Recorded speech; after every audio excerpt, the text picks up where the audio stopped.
vosotros, siendo malos, sabéis dar buenas dádivas a vuestros hijos, cuánto más vuestro Padre que está en los cielos dará buenas cosas a los que le pidan.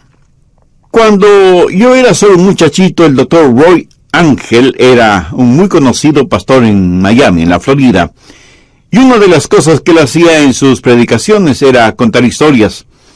Usaba en forma excelente ilustraciones en sus mensajes, y alguna vez contó de un joven pastorcito cuidando sus ovejas. Un día ese joven pastor vio en el suelo una flor de increíble belleza. Se arrodilló para mirar más de cerca esa flor y le fascinó tanto que con sumo cuidado la sacó con raíz y todo del suelo, y poniéndose de pie y teniendo la flor en la palma de sus manos, la contempló más de cerca. Cuando así lo hizo, una montaña cercana pareció que se abrió por la misma mitad. Unas enormes puertas se abrieron de par en par en la montaña, y los brillantes rayos del sol iluminaron toda clase de tesoros en esa montaña abierta.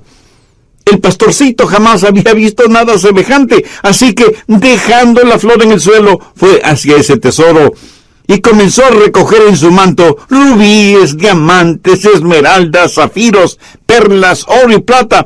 Su manto estaba repleto de ese tesoro.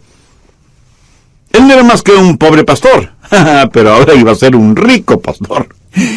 Y con ese fabuloso tesoro comenzó a bajar la montaña, cuando escuchó una voz que le decía: no te olvides de lo mejor. Y él, mirando a su alrededor, se preguntó: ¿qué puede haber algo mejor de lo que ya tengo? Y siguió su marcha, pero escuchó nuevamente la voz: no te olvides de lo mejor. Esta vez no hace ningún caso a la voz, y corriendo más que caminando, desciende de la montaña. De pronto, con gran estruendo, las enormes puertas que vio en la montaña se cerraron, y la montaña desapareció completamente.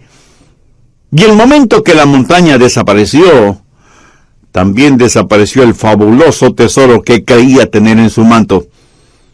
Y volvió a escuchar la voz que le dijo: lo mejor era la flor, porque la flor era la llave para abrir la montaña, y tú dejaste esa flor allá en el suelo, en la montaña. Por supuesto, es solo una ilustración, un cuento, una fábula, una parábola. Usted llámela como quiera llamarla, pero escuche, lo mejor, la llave para abrir todos los tesoros del cielo es la oración. No se olvide de lo mejor. Jesús dijo: pedid y se os dará, buscad y hallaréis, llamad y se os abrirá. Jesús dice que si pedimos y buscamos y llamamos, se nos dará, hallaremos y se nos abrirá. Por lo tanto, no hay sustituto para la oración. Si usted pierde una pierna o un brazo, en la actualidad los puede reemplazar con una pierna o brazo artificial. Hoy por hoy hay sustitutos para la comunicación. Si el teléfono regular falla, hay teléfonos celulares, inalámbricos, emails, Facebook, Twitter, Internet, y quién sabe qué otras cosas más nos depara el futuro. Pero la verdad es que no hay sustitutos para la comunicación. Y ya no es cosa de ciencia ficción que un día de estos los clones sustituirán a los seres humanos. Y sin embargo no hay sustituto para la oración. Ni la elocuencia, ni el intelecto, ni la energía, ni el entusiasmo, ni las buenas intenciones son reemplazo para la oración. Yo creo que el más grande recurso del mundo aún no utilizado es la oración. Se estudia para ver cómo se puede aprovechar la tremenda energía que hay en los relámpagos o en las inmensas olas del océano, o cómo aprovechar más eficientemente la energía solar. Pero la más grande fuente de energía, aún totalmente desconocida por los seres humanos, es la oración ferviente. Y somos unos necios que estamos ignorando esa energía. ¿Por qué la pobreza de muchos cristianos? ¿Por qué la falta de poder en la vida de muchos creyentes? Una sola respuesta: vidas sin oración. Si algún fracaso tenemos en nuestra vida, es el fracaso en nuestra vida de oración. No tendríamos pecados en nuestras vidas que la oración ferviente no hubiera podido ayudar a evitarlos. No hay ninguna necesidad mayor en nuestra vida que desarrollar una vida de oración. Y alguien seguramente me preguntará, pastor, ¿por qué Dios quiere que oremos? Usted mismo ya nos ha enseñado que el Padre conoce todas nuestras necesidades, aún antes de que nosotros las mencionemos. ¿Por qué pedirle a Dios que haga lo que Él ya ha determinado hacer? Mi amigo, esas son muy buenas preguntas. ¿Por qué? ¿Por qué debemos orar? Escúcheme, cuando oramos, no oramos para informarle a Dios de ciertas cosas. Él las sabe. Tampoco oramos para darle instrucciones a Dios. Cuando oramos, estamos invitando a Dios a conversar con nosotros. ¿Qué quiero decir con esto? Verá, Dios quiere hacer realidad ciertas cosas en nosotros. Y quiere hacer ciertas cosas por medio de nosotros. Y quiere hacer esas cosas si es que nosotros se las pedimos en oración. ¿Por qué Dios nos pide que oremos? Primero, por un factor de compañerismo. Juan 15:7. Si permanecéis en mí y mis palabras permanecen en vosotros, pedid todo lo que queréis, y os será hecho. ¿Qué es lo que Dios quiere que hagamos? ¿Dios simplemente quiere darnos cosas? ¿O quiere Dios tener comunión, compañerismo con nosotros? Dios quiere que tengamos comunión con Él. Por lo tanto, Dios dice que oremos porque por medio de la oración permanecemos en Él y Él en nosotros. Dios puede estar sin nosotros, pero nosotros no podemos estar sin Dios. Cuando usted ora y Dios contesta, usted habita en Él y Él en usted. Somos colaboradores de Dios. Pablo en 2 de Corintios 6:1 dice, así pues nosotros como colaboradores suyos. ¿Lo ve? Hay este factor de la comunión, del compañerismo, de la amistad. Segundo, el factor del desarrollo. No hay nada que pueda ayudarle a crecer como cristiano que la oración. Cuando permanece en el Señor Jesucristo y Él permanece en usted, crecerá espiritualmente en la misma proporción que la que ora. ¿Alguna vez se ha preguntado por qué Dios no contesta sus oraciones inmediatamente? Sencillamente porque Él quiere que usted crezca un poquito más cada día. José es un joven que está tratando de tener una cita con Rosita, así que le invita para que salgan juntos. Ella lo mira unos instantes y piensa, no tiene buenos modales, no es gentil, tiene mal aliento, no se viste adecuadamente, tiene las uñas sucias y sus zapatos están viejos y sucios. Así que Rosita le dice a José, no puedo salir contigo, estoy muy ocupada. Y entonces él piensa, ¿por qué no querrás salir conmigo? ¿Qué podrá hacer? Más tarde le pregunta a un buen amigo suyo, Raúl, quise tener una cita con Rosita, pero ella prácticamente me rechazó. ¿Tienes tú una idea de por qué? Y Raúl, como buen amigo, le dice, ¿quieres que sea completamente honesto con mi respuesta? Por supuesto que sí. Y Raúl, después de respirar profundamente, le dice, mira, José, tienes mal aliento. ¿Cómo que yo tengo mal aliento? No puede ser. José, estoy siendo honesto contigo. Y José va y compra un agradable enjuague bucal, usa una pasta dentífrica que refresca el aliento, y después de algunos días vuelve a invitar a Rosita, y Rosita vuelve a decirle que no. Otra vez va a consultar con Raúl, y Raúl le dice, pero mira la manera en que estás vestido. No tienes un espejo. Tu camisa está más que sucia, hueles muy mal, parece que no usas nada contra el mal olor de tus axilas, y mira tus zapatos, más horribles no pueden ser. Después de un par de semanas, José va nuevamente donde Rosita, pero luce diferente. Su ropa está limpia, está bien afeitado y masculinamente peinado. De su cuerpo se desprende un suave olor, como brisa marina. Sus uñas están recortadas y limpias, y sus zapatos parecen de charol. Y le dice, Rosita, ¿quieres salir conmigo? Te invito a tomar unos helados. Y casi no lo pudo creer cuando ella le contestó, José, me dará mucho gusto salir contigo. Y los dos tuvieron una tarde maravillosa. Sí, yo sé que esto es solo una ilustración, pero escúcheme. Algunas veces nos acercamos a Dios y simplemente le decimos, Dios, haz esto. Pero hay algo que Dios quiere que nosotros hagamos primero, y es orar, porque la oración ayuda a desarrollar nuestras vidas. Cuando Dios no nos da algo que le hemos pedido, enseguida preguntamos, ¿por qué Dios no contesta mis oraciones? Y el Espíritu Santo nos dice, porque hay pecado en tu vida, eres egoísta, eres carnal, te interesa más lo temporal y material que lo espiritual y eterno. Mi amigo, marque mis palabras. Hay un factor de desarrollo en nuestras vidas. Cuando oramos, Dios nos hace crecer por medio de la oración.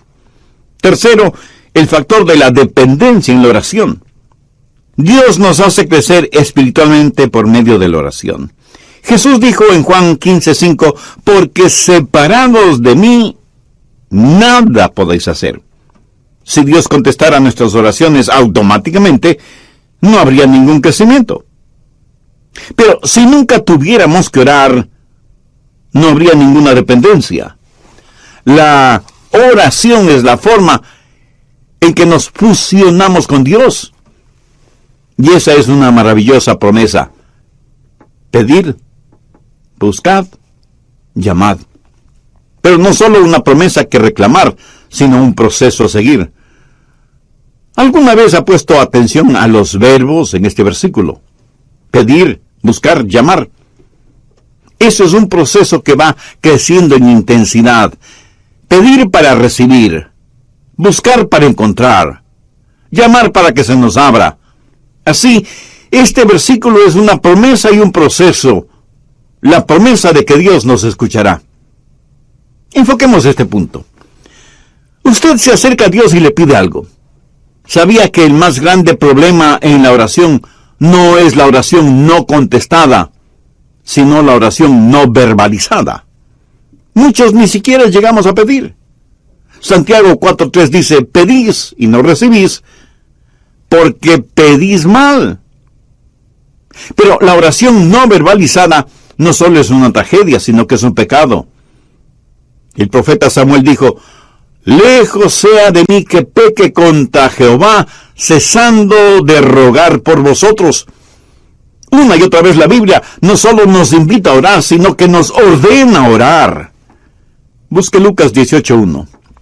También les refirió Jesús una parábola sobre la necesidad de orar siempre y no desmayar.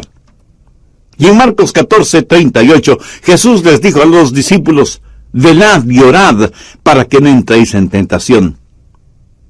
Escúcheme, cada vez que pecamos es porque hemos fracasado en orar como debíamos hacerlo. Y Pablo dice que no debemos estar afanosos por nada, sino que debemos dar gracias por todo. Y que con oración y ruego debemos hacer conocer nuestras peticiones a Dios. La razón por la que estamos tan llenos de preocupaciones y ansiedades es porque no hemos aprendido a orar. Y porque cuando oramos, pedimos lo que queremos y no lo que en verdad necesitamos. Una buena manera de probar si lo que pedimos es correcto o incorrecto es preguntándonos, ¿puedo pedirle esto a Dios? Si su propia respuesta es negativa, pues no se atreva a pedírselo a Dios. Y si es incorrecto pedírselo a Dios, entonces es incorrecto el tenerlo o el hacerlo. No divida su vida entre lo secular y lo sagrado. No piense que cuando ora, Dios está interesado en unas cosas y no en otras. Se puede imaginar a Jesús viviendo de esa manera. Cada día es un día santo. Y cuando estamos en la voluntad de Dios, todo lo que pidamos en oración, le puedo asegurar que estará de acuerdo con la voluntad de Dios. Y si usted me pregunta, pastor, ¿y qué de las cositas pequeñas? Porque yo oro solo por las cosas grandes. Mi amigo, ¿qué es pequeño o qué es grande delante de Dios? Debemos orar por todas las cosas. Sí, ore por la salud de su cónyuge o sus hijos, ore por su trabajo o su negocio, pero ore también por el fin de semana o las vacaciones con su familia. Pastor, ¿qué si es que quiero las cosas equivocadas? ¿Debo orar por eso? Por supuesto que sí. Pero ore para que Dios le quite ese deseo que tiene por las cosas equivocadas.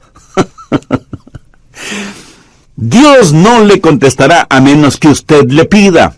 Y eso significa que usted expresa un deseo. Pero cuando usted busca, eso es una experiencia descubierta. Verá, muchas veces pedimos las cosas equivocadas. Muchas veces no estamos en posición de pedir nada. Muchas veces las cosas por las que pedimos son totalmente desconocidas para nosotros. Así que la oración verdadera está eslabonada con la búsqueda. Y el propósito, la voluntad de Dios, pudiera ser que necesitamos buscar. Un día una señora me llamó y me dijo, Pastor, necesito que venga a mi casa. Tengo necesidad de que ore conmigo por algo muy importante. Así que fui a su casa y ella me dijo, Pastor, mi hijo es un borracho, y a su esposa, mi nuera, le diagnosticaron cáncer. Le he pedido a mi hijo que venga para que usted ore por nosotros.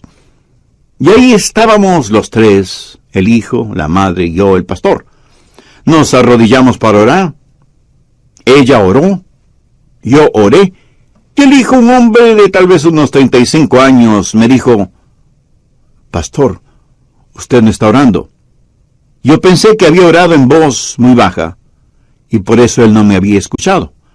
Volví a orar, elevando el tono de mi voz, y sin embargo, él me dijo, Pastor, por favor, ore. Eso me incomodó en cierta forma, pero oré un poco más. Cuando abrí los ojos, la mamá ya no estaba con nosotros. Solamente estábamos él y yo.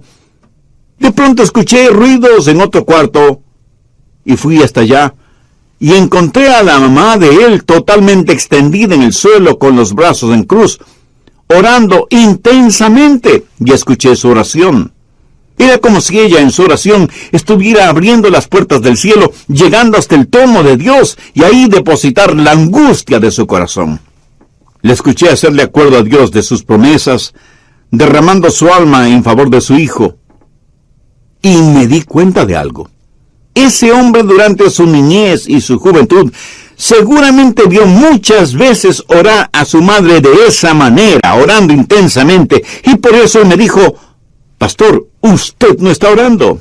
Ese día aprendí una importante lección acerca de la oración, lo que significa acercarse al trono de Dios en oración. Y eso, mi amigo, no solo es una oración que pide, sino una oración que busca. Pero no solo debemos pedir y buscar, sino que como Jesús lo dijo, debemos llamar. Y con esa acción estamos expresando una determinación. El llamar significa que no nos detendremos hasta que obtengamos aquello que le pedimos a Dios, o hasta cuando Dios nos diga no. Veamos Lucas 11 por un momento, desde el verso 5. Les dijo también, ¿quién de vosotros que tenga un amigo va a él a medianoche y le dice, Amigo, préstame 3 panes, porque un amigo mío ha venido a mí de viaje, y no tengo que ponerle delante? Y aquel respondiendo desde adentro le dice, No me molestes, la puerta ahí está cerrada, y mis niños están conmigo en cama, no puedo levantarme y dártelos. Os digo que aunque no se levante a dárselos por ser su amigo, sin embargo por su importunidad se levantará, y le dará todo lo que necesite. Esa es la parábola. Ahora mire los versos 9 y 10. Y yo os digo, pedid, y se os dará. Buscad, y hallaréis. Llamad, y se os abrirá.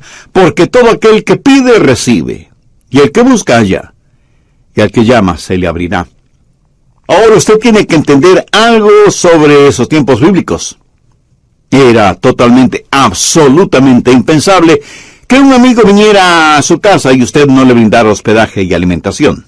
La hospitalidad es algo sumamente valiosa en el Medio Oriente. Así que un amigo llega a casa de su amigo después de un largo viaje y le dice, Juan, ¿podrías darme albergue esta noche? Y el anfitrión le dice: ¡qué gusto de verte, mi amigo! Por supuesto que puedes quedarte aquí. Siempre eres bienvenido. Pasa, pasa. Mi esposa te preparará algo para comer.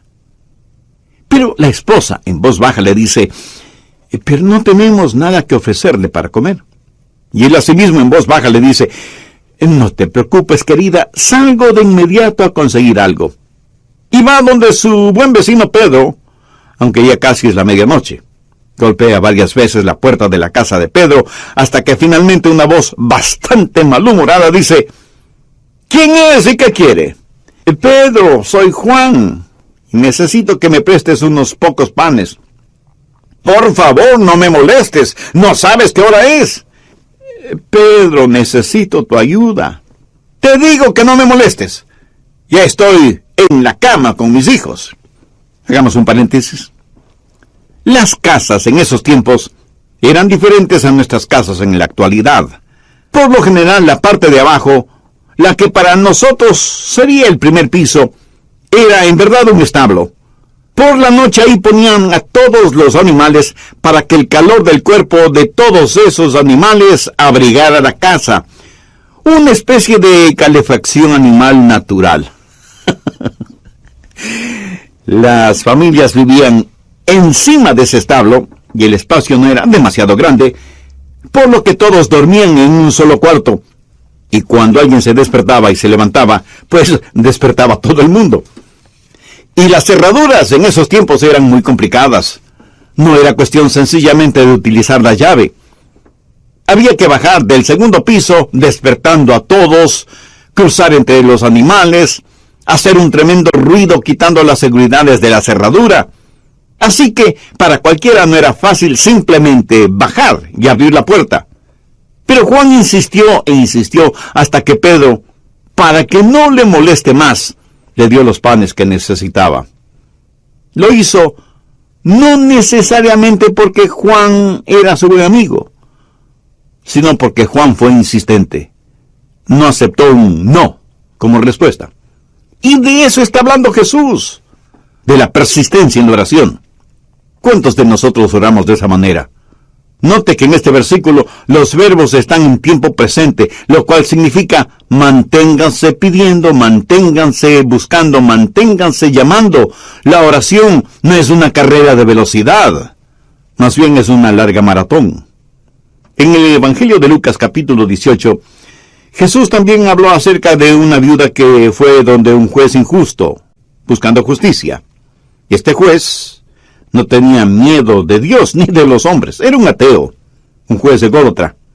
Y la viuda venía una y otra vez porque necesitaba hablar con el juez.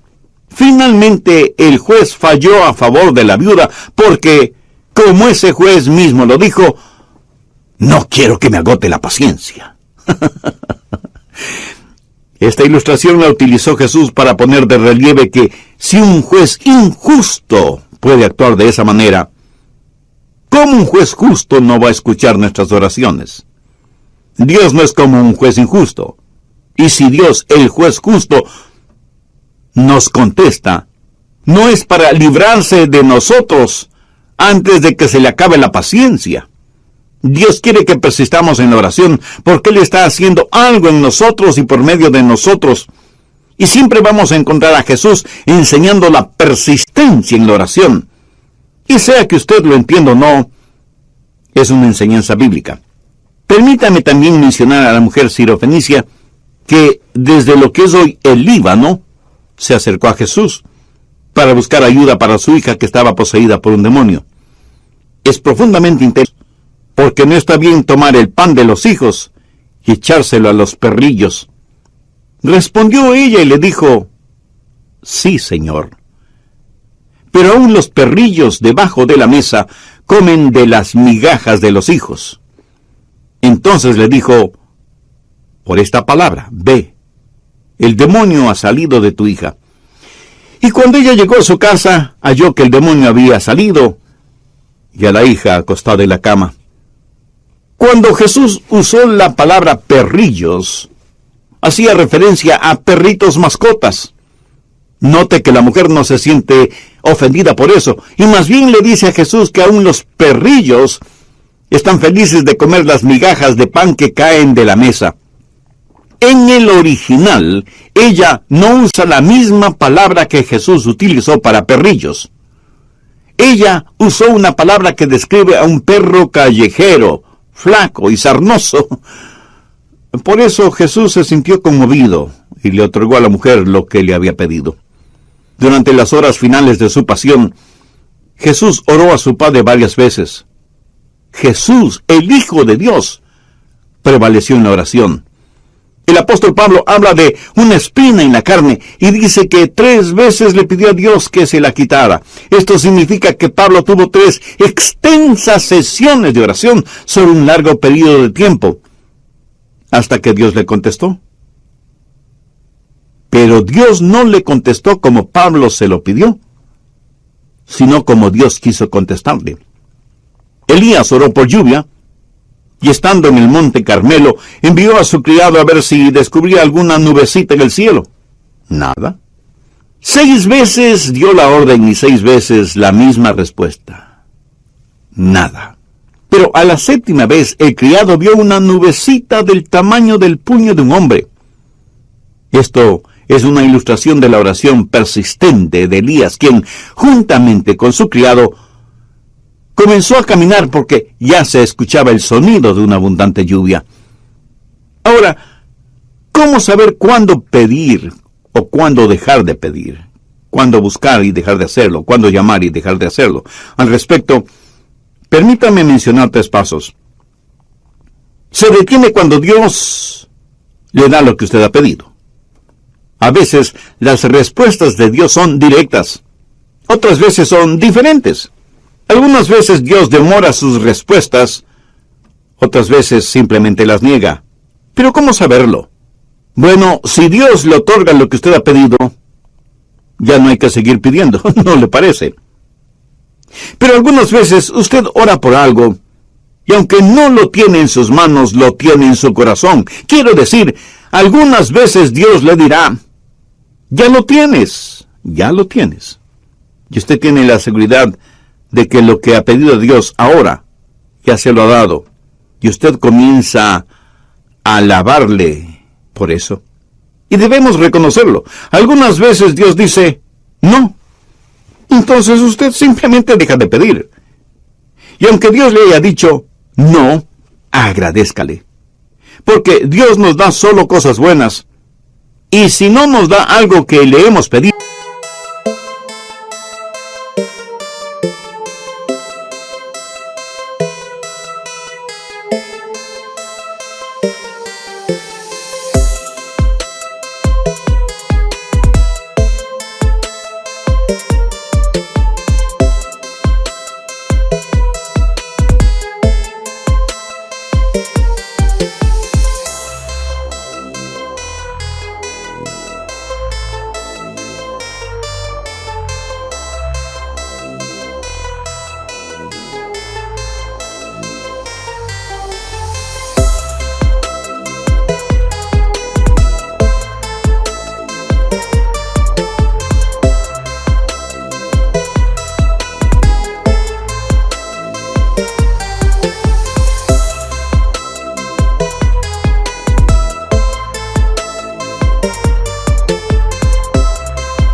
es porque seguramente eso no será bueno para nosotros. Pero usted se mantiene pidiendo hasta que Dios le diga sí, o espera, o definitivamente no. Entonces hay una promesa que reclamar, hay un proceso que seguir y hay una provisión que debemos gozar. Note que el Señor Jesucristo dice por qué y cómo contesta nuestras oraciones. Volvamos a Mateo 7, desde el verso 9, y veamos cómo el Señor ilustra esto.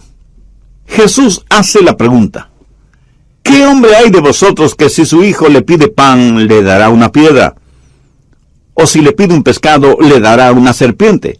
Pues si vosotros, siendo malos, sabéis dar buenas dádivas a vuestros hijos, ¿cuánto más vuestro Padre que está en los cielos dará buenas cosas a los que le pidan? Ahora, ¿cómo sé que Dios va a contestar la oración? Pues note lo que Jesús está diciendo. Es algo razonable y que va de acuerdo a nuestra naturaleza humana. Tome un hombre que no ha sido salvado, un hombre que no conoce a Dios. Si sus hijos le piden comida, no les dará comida. Jesús dice que si nosotros, siendo malos, sabemos dar cosas buenas a nuestros hijos, ¿cuánto más nuestro Padre Celestial no nos dará cosas buenas si es que le pedimos? ¿Por qué sus oraciones serán contestadas? Pues porque Dios es bueno. Sabe eso con certeza en su corazón, en su mente. Dios es bueno. Dios se deleita en contestar sus oraciones. Dios quiere contestar sus oraciones porque nuestro Dios es un buen Dios. Pero Dios no solamente que es bueno, sino que además es sabio. Si usted le pide pan, tenga la seguridad de que no le dará una piedra. Él nunca nos dará algo que sea malo. En la Palestina abundan miles y miles de pequeñas rocas que por su color y su textura parecen pequeños panes. Si usted le pide a Dios pan, Él le dará pan, no una roca que parezca pan. Ahora escúcheme, si usted le pide una roca, Él no le dará una roca. Él no le dará ninguna cosa mala, aunque usted se lo pida. ¿Por qué? Porque Dios es bueno, sabio y capaz. Yo tuve un padre terrenal a quien amé mucho. Cuando cumplió sus 86 años, pensaba que tenía solo 40. Mi querido padre. Él tenía sus limitaciones como todos los seres humanos las tenemos. En cambio, mi Padre Celestial no tiene limitaciones. En Él tengo la simpatía de un padre y la soberanía de un rey. Él es un padre que me escucha y un rey que me contesta. ¿Por qué Dios contesta, escucha mis oraciones? Porque Él es un Dios bueno, sabio y soberano. ¡Qué poderoso Dios al que servimos! Nosotros somos unos necios si es que no aprendemos a orar. Jesús dijo que si pedimos se nos dará, si buscamos lo encontraremos, y si llamamos,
nos será abierto. La cosa más sabia que podemos hacer es aprender a orar. Es Dios su Padre Celestial. Aquí Jesús no está hablando a la gente perdida, está hablando a los salvados. Si el Señor Jesucristo aún no es su Salvador, significa que usted necesita ser salvo, y puede serlo ahora mismo, si ese es el deseo de su alma. Le invito a repetir conmigo una sencilla oración. Dígala con sus propias palabras, pero dígalas con profunda fe, con sinceridad y con convicción. Dios eterno y Padre Celestial, tú sabes que la oración no es uno de mis puntos fuertes, de hecho, es uno de los puntos más débiles de mi vida espiritual. Pero hoy me acerco a ti para pedir tu gracia y misericordia, no solo para que me perdones, sino también para que me ayudes a desarrollar mi vida de oración. Señor Jesús, tú siendo el unigénito Hijo de Dios, entregaste tu propia vida en la cruz del Calvario para pagar la culpa de mis pecados, para perdonarme, para limpiarme, para salvarme y sanarme espiritualmente. Este momento, con fe incipiente,